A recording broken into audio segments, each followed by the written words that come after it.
The Lord be with you. and with your A spirit. reading from the Holy Gospel according to John. Glory to you, O Lord. There was a Pharisee named Nicodemus, a ruler of the Jews. He came to Jesus at night and said to him, Rabbi, we know that you are a teacher who has come from God. For no one can do these signs that you are doing unless God is with him. Amen, amen, I say to you, unless one is born from above, he cannot see the kingdom of God. Nicodemus said to him, How can a man once grown old be born again? Surely he cannot re-enter his mother's womb and be born again, can he? Jesus answered, Amen, amen, I say to you, unless one is born of water and spirit, he cannot enter the kingdom of God. What is born of flesh is flesh, and what is born of spirit is spirit. Do not be amazed that I told you, you must be born from above. The wind blows where it wills, and you can hear the sound it makes, but you do not know where it comes from or where it goes. So it is with everyone who is born of the Spirit. The Gospel of the Lord. Praise to you, Lord Jesus Christ.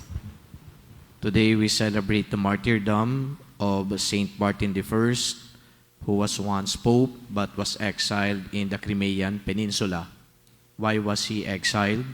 Because of his opposition to a heretic teaching called monothelism. Monothelism states that Jesus Christ only has one will.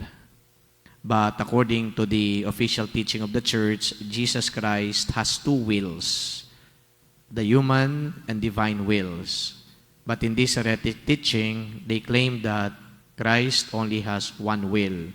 So it was corrected, and this, of course, heretic teaching was combated by Pope Martin I.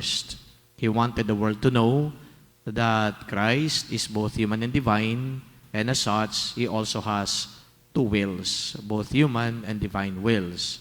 But then again, those who pushed for this erroneous doctrine wanted Pope Martin I eliminated. So what they did was to exile him in the Crimean Peninsula, and while he was in exile, he was also, beaten and then died. He did not die instantly, but over the course of time, because of the punishment that he received, then he died. So he was the last pope declared as a martyr. Many of the popes who died for the faith were also declared as saints, but then again, not Pope Martin I, who was declared also as a martyr because of his ardent defense of the faith. Now, some takeaways with the life of Saint Martin I.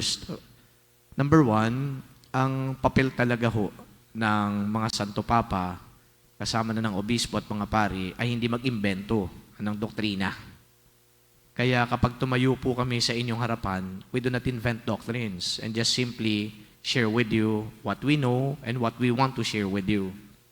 Our task or our mission as pastors of the church, including those of bishops and then of course the Pope, ay pangalagaan at idepensa yung official na teaching ng simbahan.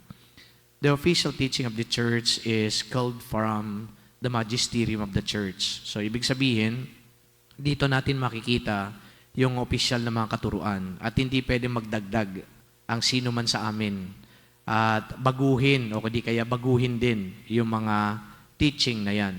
Kaya po sabihin man natin na merong nag-o-oppose doon sa pananaw ng simbahan, no to same-sex marriage, hindi po kami pwedeng basta na lang tumayo po dito at sabihin sa inyo na pwede yung same-sex marriage. Because the teaching of the church, the official teaching of the church is marriage is only for a man and a woman.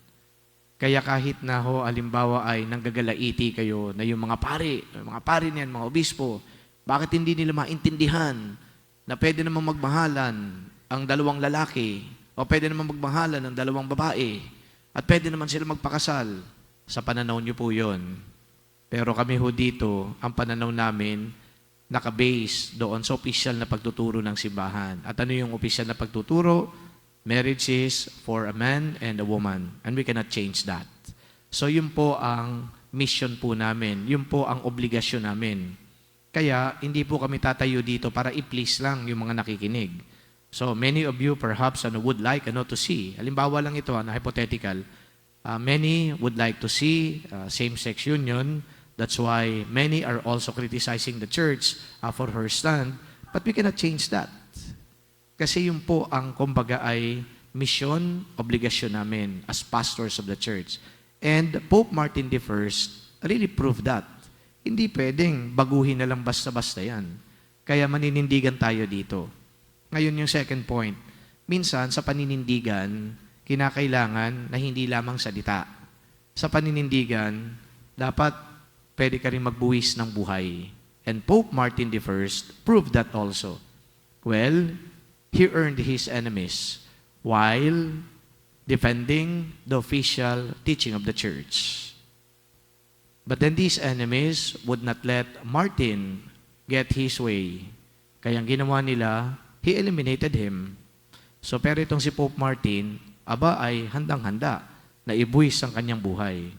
So ito yung kumbaga ay na-realize ko dyan, while many of us may defend the official teaching of the church by way of, debates, explanations, or whatever, pero in the extreme of it, pwede talagang meron dyan na kumitil ng buhay ng isang tao na naninindigan para sa katotohanan. And lumabas tayo sa pagdidefend ng doctrine. Kahit na yung iba na nangangatwiran para sa katotohanan, ay pwede din talagang tanggalin yan, i-eliminate yan. Yung nga lang, ang paninindigan natin dito, it's not anymore about defense for our own sake, but it is a defense for the sake of the church, for the sake of Christ. Yung mga martir, ginawa nila yan. At pangatlo at panghuli, na takeaway dito sa buhay ni Saint Martin, he may not be that known of a pope. Ang dami-dami natin makakilalang Santo Papa, at hindi lamang yung sa time natin, and even before, na hindi na ninyo time, hindi na namin time. Marami hong mga talagang umusbong dahil na rin sa kasaysayan. Etong si Saint Martin, relatively obscure.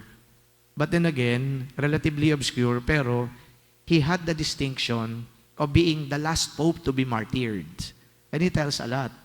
Anong ibig sabihin nito na he was the last pope to be martyred?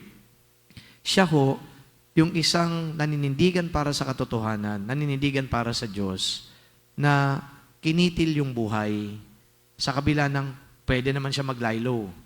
Pwede naman niyang sabihin na, okay, magdebate na lang tayo and that's it, that's enough. But then, because of his true love for the church and true love for God, ando doon yung kanyang bravery o courage at nagawa niyang ibuwis ang kanyang buhay. Now, for me as a priest, it takes a lot of courage, to stand up for something that we believe is right. But then, mahalaga na yung pinaniniwalaan nating tama ay dapat nakaugat yan doon sa kung ano ang turo ng Diyos. Meron kasing tama, subjective right lang, parang subjective truth. That's how you understand it. That's how you believe it. Pero yung tinatawag nating objective truth na galing sa Diyos, yun ang mas mahalaga. At itong si Saint Martin, obscure man, pero nakita natin yung buhay niya. This is the objective truth. This comes from the Lord, and I'm gonna die for the Lord. Well, martyrdom is not for all. But I guess our defense of our faith, our defense of what is right and good, should be embedded in our DNA. Christians are called to participate in that kind of mission. Kaya po tayo na naririto, hindi lang basta-basta na yung uupo tayo dito para lang makinig at wala tayong gagawin sa ating napakinggan. If we heard the truth, then we are duty-bound to proclaim the truth and much more, to defend the truth. At ang pinaka-importante sa lahat, not only to listen, not only to proclaim, not only to defend, but to live the truth. Isa buhay ang katotohanan. Amen.